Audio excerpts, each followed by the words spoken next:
Welcome to the thrilling world of Security Squawk, where we explore cybersecurity. Guiding you through online threats, we'll aid you in understanding safety protocols and trends. Meet our gurus, Bryan from Exact IT, Reginald from Arc Solvers, and Randy from Tech Rescue. Together, we'll delve into current events and hot cybersecurity topics, helping you comprehend their impact. Stay informed, stay secure. Security Squawk, the business of cybersecurity. Buckle up, let's dive in. Welcome back, everyone, to the Security Squawk Podcast. I'm Bryan Hornung, and today I got both my cyber partners in crime, Randy and Bryan, and making his return to the show, the one and only Andre. What's up, gentlemen? Did you miss me? We did. Of course. So Randy's been holding down the fort here for a little bit with me, but now the band's back together. Andre, man, glad to have you back. Hope you didn't get breached while you were gone. No. And if I did, I'll probably tell you 2 years from now on a Friday. What's that?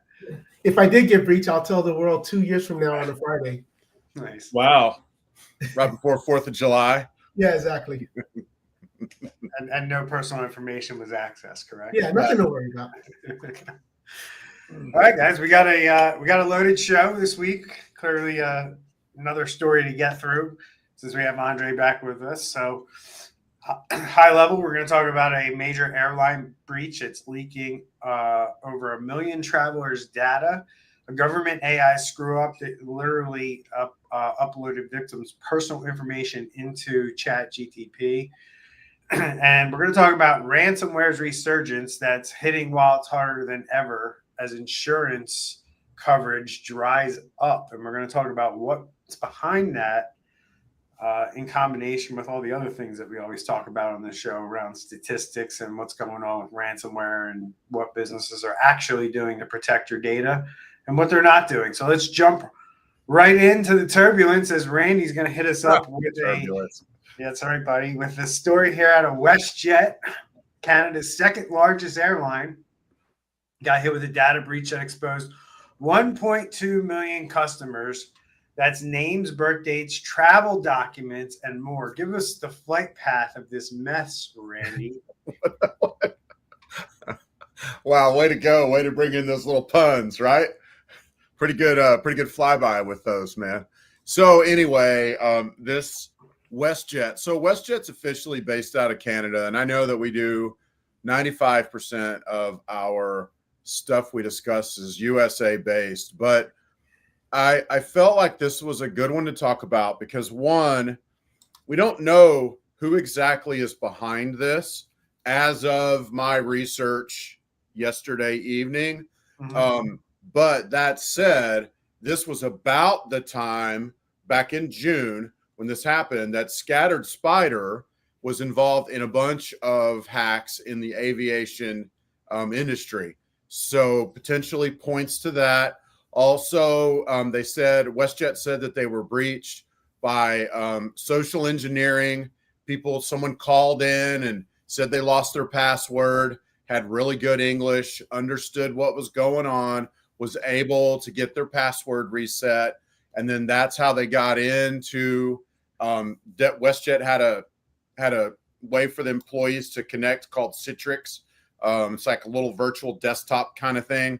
And anyway, the bad guys were able to get into the employees' Citrix. And once they were in there, they were able to spread across the network. So that caught my eye. The fact that it happened in June, the fact that there was really good social engineering. WestJet has said this is a sophisticated actor that's in the systems. The other thing, though, that caught my eye was typically we're talking about, the name, the birth date, some things like that. Some of that stuff, or maybe like we're talking about credit card numbers, things like that. This particular leak involved passport photos and government ID photos. The stuff that's in this leak of the 1.2 million passengers, the stuff that's in this leak could be potentially used to like reset people's like phone accounts and gain access to all kinds of stuff, potentially like bank accounts and things like that. Like, I've got an ID, I've got this, I've got all this other information. So that makes this one especially egregious. And then throwing in a whole nother caveat, Brian, then I'm going to wrap it up with this. The bad actors were able to get into part of WestJet, and it doesn't look like they were able to get into everything. And it makes me wonder, was there some segmentation going on, which Brian talks about that a lot. We talk about that a lot on the show in general, where you protect your IT systems from each other. So if they get into one, they don't automatically get into everything else. The keys to the kingdom are spread around, if you will. But because of some areas not getting hit, I wonder if they have that going on. It's a little early to tell, but that's a potential there. You know me, I always try to hope for the best in these situations. So that's pretty much all I have for that. What do y'all, any comments y'all have on this particular incident? Appreciate that breakdown, Randy. You know, it's bad when the airlines have to clarify, but we didn't lose your credit card info. That's not the flex that they think it is here, you know? So some things that correct me if I'm wrong, that I picked up when I was looking at the article when you sent it over.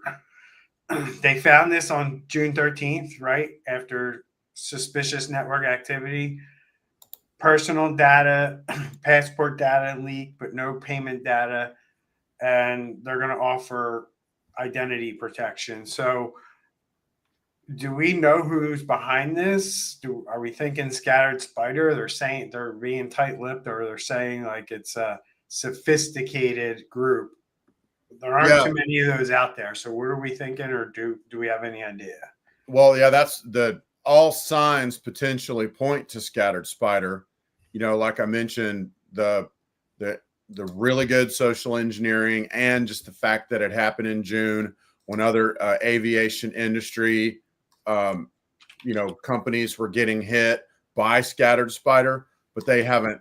As of last night, I couldn't find any information on whether or not it was them, but signs kind of point there. Got it. Hold on, Andre, what you got?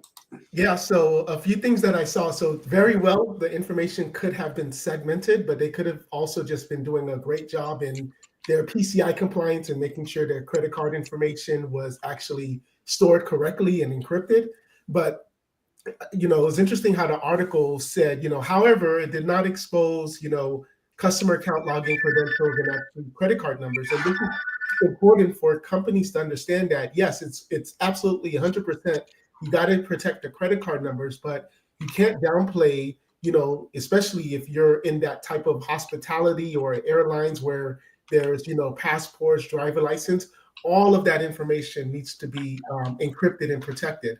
So another thing that I found interested is assuming it is Scattered Spider, they've been relying a lot on social engineering more than malware. So it's so important now for you to make sure your employees are trained because there's social engineering where the bad guy will call in as tech support and try to get the employees to click on something and try to go through these, team viewers, log me in, or whatever they have to do to get into your system. So education and training is so important because if it is Scattered Spider and it was based on social engineering, this could have been 100% prevented. Yeah, and one more kind of disturbing thing I kind of touched on just a little bit, and you made me think about it a little more, Andre, is I mentioned how these documents can be used like long-term, but they could also be used to create like straight up like separate profiles. I don't know if somebody could use this. I don't know. I was just thinking about that, like kind of like long-term. What's that going to look like from a fraud perspective? Are they going to create whole other identities, whole other profiles? Like you've got a profile at blah, blah, blah, and they just come and create a whole nother one right alongside of it. Anyway, that's another thing I was kind of thinking about as I look through this stuff.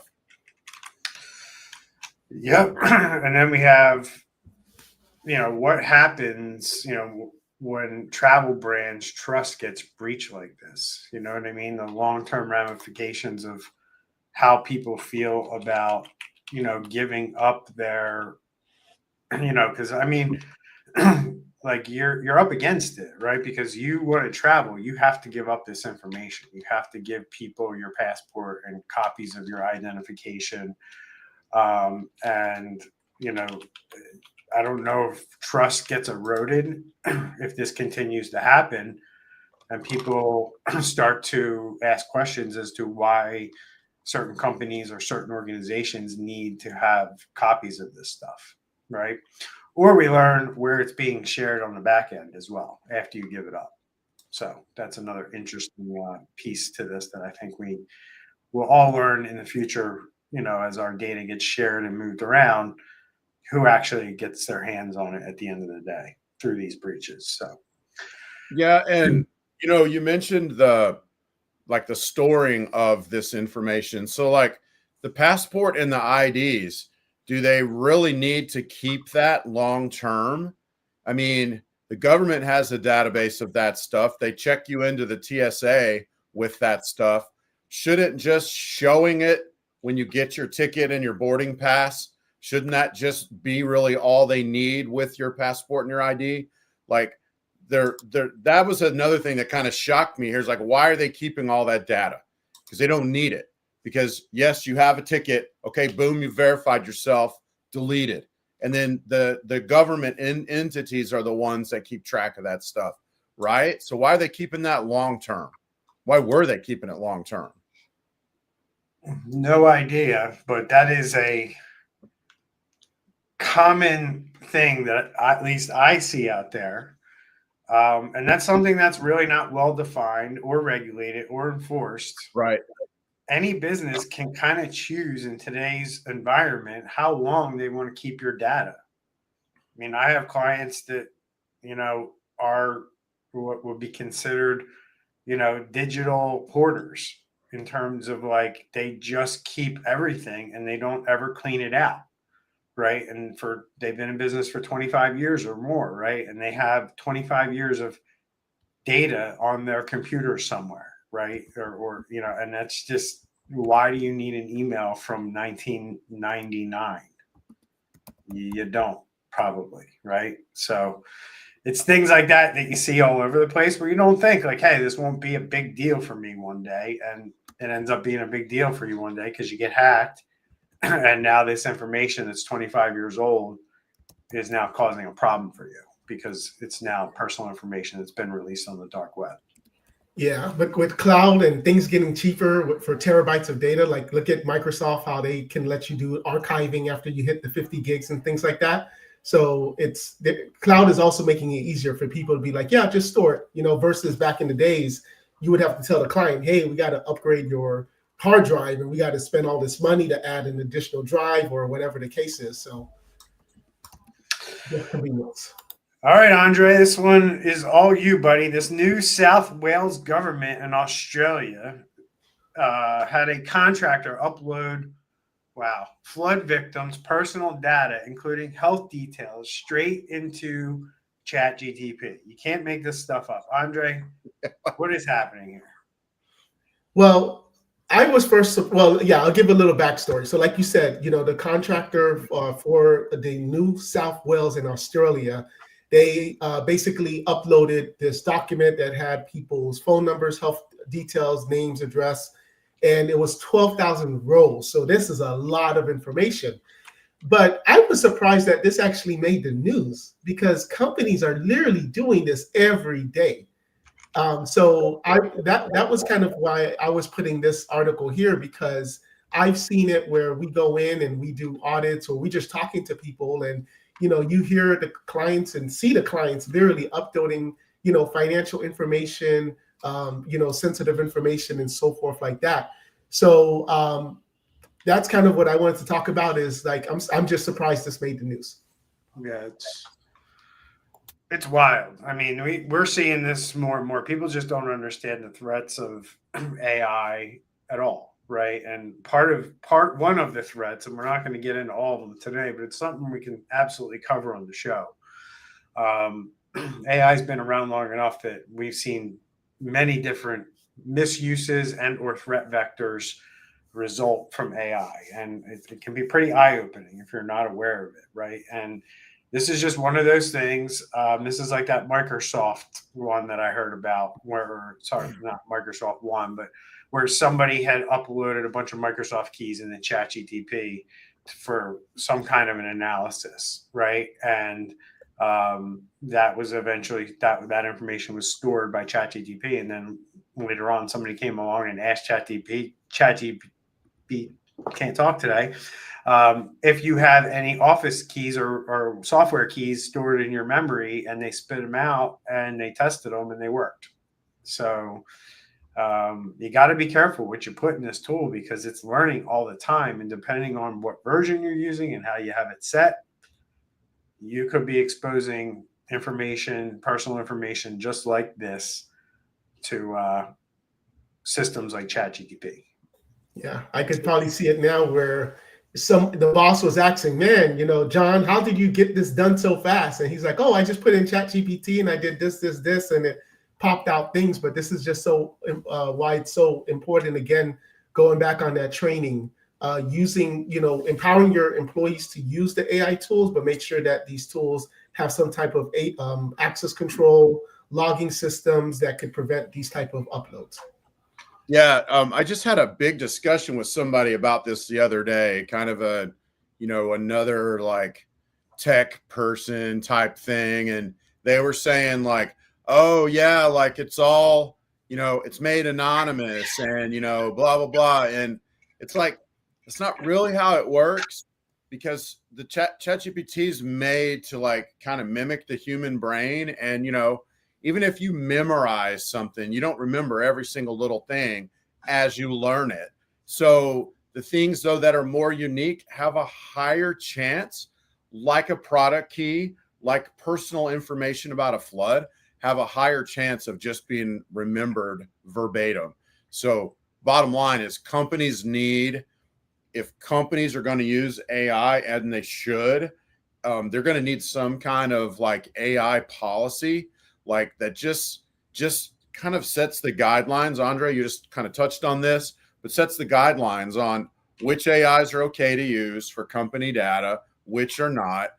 I mean, and in the States, if this happened, this could be a potential HIPAA violation or FTC safeguards rule. Like there's a lot of compliance things that could kick in and bite you in the butt if this happened in the States. So it's just something we need to be aware of so we can prevent it from happening. Yes, sir. I mean, 12,000 rows of sensitive data uploaded in the ChatGPT. Look, this isn't the only or first company to do this, right? I mean, this is happening all the time. It just hasn't been figured out yet or found out yet. Yep. It's really scary when it's government. I guarantee you this is probably happening in the U.S. by U.S. government employees, unless they've been provided with some kind of internal AI system already. I would imagine that there's people out there who are kind of taking on shadow AI and using their own tools to help them do their job and do things quicker or be more efficient about things. It's not happening just in Australia. Just hasn't been figured out yet or found out yet here in the US, right? So it's really scary because government has a lot of data on a lot of people, right? And you don't want those organizations and entities running to AI tools and dumping information in there without understanding the risks of doing this. So the scary part for me, guys, with AI is it doesn't really matter if somebody it's not an access thing at this point. Once you put it into the prompt and hit enter, it's gone. And now it's owned by the world at that point, in most cases, that information. So do we think we are at a place right now where public agencies need to look? Every company, every organization that exists should have an AI usage policy in place right now. And if you don't, you're behind the eight ball, right? Taking it a step further, guys, I'm asking you both, should public agencies lock down AI entirely until they can handle data governance around this? Yeah, absolutely. That means blocking, ChatGPT.com and all these other websites. That's what you have to do. I would say yes and no, Brian. I mean, I've talked to several CTOs at different companies, and some have the kind of the mindset of let's block it all till we figure it out. Some have the mindset of let's get an AI usage policy, get everybody to attest to it, then we can kind of open it up. But I would say probably somewhere in there, like maybe you're blocking most of the AIs, or you're watching for AI usage, and then you're making sure that your employees are trained. I will tell you, there's a positive flip side to this kind of stuff, though, Brian. I personally like to ask, hey, when I'm like doing a prompt, hey, ChatGPT. Okay, sorry, I'm using the air quotes. This sounds kind of corny, but hey, ChatGPT, what are other business owners talking to you about ... And or what are other people doing in their marketing plans about ... And I guarantee you, I've had some, like I one time I got a marketing plan back, Brian, and I was like, man, somebody paid some huge money for this, and then started talking to ChatGPT about it, and now here it is, free for me to use and to implement. So there is a kind of an upside to that, which is also still part of the downside, which is something to keep in mind. Yeah, man, it's one of those things that so many thoughts just run through my head when we talk about this kind of stuff. And I envision this world in the future that, and only because the AI CEOs are talking about this whole agentic AI that we're moving into eventually, right? And you can already see with generative AI. If you've ever trained a model or anything like that, or tried to train an agent to do work, you have to train it and give it the same information you would give a human. So we're not kidding around when we say you have to give your AI security and awareness training, right? Because if you're going to be allowing them to do functions of an employee, like click on links, visit websites, click on emails, that activity could literally be done by a computer, not a human, and cause ransomware or cause some kind of breach. And we're not thinking about that yet, Nope. but that is coming. Yep. So I'm just laying it out there for you that like some of your training models are going to have to include like, hey, should I click on this link or not that was just sent to me by my other AI agent coworker? Right? Because these are all going to be trusted by default. And when hackers figure out how to manipulate those agents, then organizations are going to be in trouble. Yep. And that's the concern. Yeah, very true. Similar to like when Microsoft Teams, when hackers found that if you send a message or call somebody through Microsoft Teams, their guardrails are going to be down. It's the same concept with AI. AI told me, so it must be true. Let me take this script or whatever the output is, and let me see what happens. Yep, definitely true. So we'll keep everybody up to date on what's happening here. But just another example of how AI is going to be impacting businesses here in the future. And really, as I said, companies need to get ahead of this right now and get that AI policy in place so people understand what it is they're allowed to use, what once you allow them to use a tool, what they can actually put into it and what they can't. These are very critical things that companies need to get ahead of right now. So we'll call this one a copy and paste breach. What is it? We'll call it a copy and paste breach. There you go. I like it. All right, let's bring this podcast home this week with a story that ties this all together. Ransomware, and I always like pulling out these stats that just back up everything that I believe and say about businesses and how seriously they take cybersecurity. And now we have a new interesting report, new trends in businesses, where it seems, guys, and I'm kind of making my own opinion here out of this article, but it seems to me that not only is cybersecurity protections and defense is optional for companies, but so is cyber insurance and the protections around that. And we have some interesting data that backs that up, as we see, according to a mid-year cyber risk report, claims are down 53% compared to last year, but ransomware attacks are up. And we can talk about why claims are down here in a minute. And if you think back to a couple episodes ago when Randy and I dissected a ransomware chat, you might have some clues as to why claims might be down.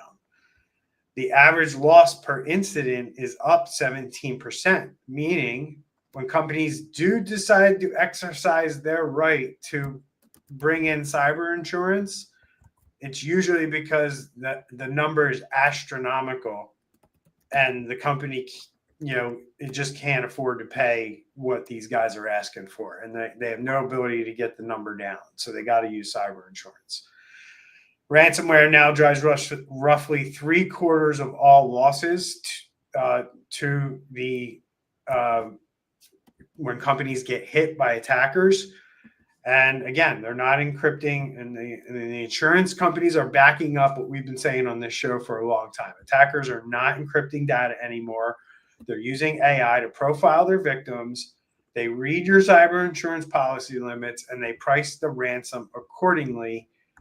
Yeah, that's right. Ransomware just got actuarial on you, right? Meaning they're making calculated requests based on what they're seeing in your policies and how much you have in your company. And we covered that in that episode that we did, Randy, where they basically were, saying, we know what you have. We know the numbers, and we're going to negotiate based on that. And one very interesting trend that businesses seem to be playing the game with cyber criminals on, guys, which is scary, is like, oh, we'll ask for a number that's just below what your cyber insurance would cover. That's a number that makes us happy. You don't have to tell anybody. You don't have to report it. You don't have to file a claim. And you just give us like kind of some extra money that you have laying around, and they just got to figure out what that number is, right? How much do you have in cash reserves? And that's the game they played in that chat that we went through, Randy, that you brought to the table, right? Yep. That's exactly what they did. They brought the number down significantly, but it was a number they were willing to pay without having to exercise cyber insurance. Yep. It was a lot. Right. But at the end of the day, they still got paid, right? Yep. So it keeps the problem alive, in my opinion, doing this, because now we don't have ransomware statistics funneling into insurance companies. So we really don't have we're moving into a place where we know less and less and less, because nobody wants to run to the authorities and tell them that they got hacked. And nobody wants to run to their insurance agent and tell them they're hacked. And the criminals are perfectly fine playing that game with businesses. And they don't want to tell their customers they got hacked. Right. They don't want to tell anybody. This is all about sweeping it under the rug, because we're not doing cybersecurity the right way. So when we get hit, we gotta cover it up. So when does covering up become a felony when you're a business in the United States? Covering up a cyber attack? Well, if you have some type of compliance or regulation, and you're supposed to report it. Correct, but we know that most regulation is not enforced. That's why nobody's afraid of HIPAA. That's why nobody's afraid of CMMC right now, because they don't see the enforcement.